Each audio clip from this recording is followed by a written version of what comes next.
Real-time strategy games are very popular these days. Titles like Warcraft, where the player has to manage his resources in order to build an army, have proven very successful.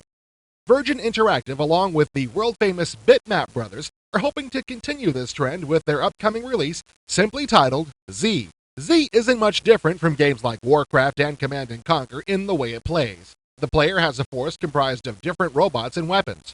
The player issues orders by clicking on the forces he wants to move, then clicking on where he wants them to move to, or who he wants them to attack. The robots are in charge of carrying out the orders, and sometimes they don't always perform the way you want. There is an element of individual personality injected into the troops. Z's attitude sets it aside from other games in the genre. It's a more humorous, lighthearted look at combat than other games on the market. For example, Commander Zod, the robot leader of the Red Army, is based on Robert I Love the Smell of Napalm in the Morning Duvall's character from Apocalypse Now, complete with sunglasses, military hat, and chomping on a cigar.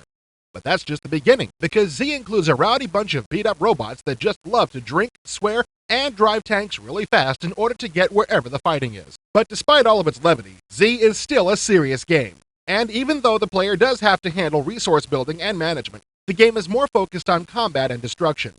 5 different types of robots handle small arms, rocket launchers, troop carriers, tanks, and lots of other weapons of war.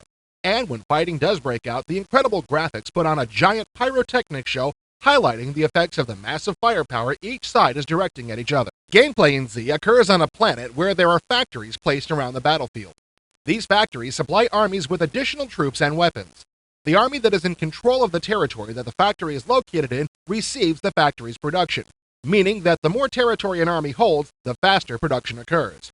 As far as strategy goes, an army can't play defensively and expect to win. All sides have to adopt an aggressive strategy in order to survive, which makes for lots of fighting and lots of things blowing up. The battlefields themselves are integral to the battles. The initial planet is a desert terrain, but the other planets have different types of combat areas, including jungles, lava-ridden volcanic regions, even ice worlds where heavy equipment can fall through the ice.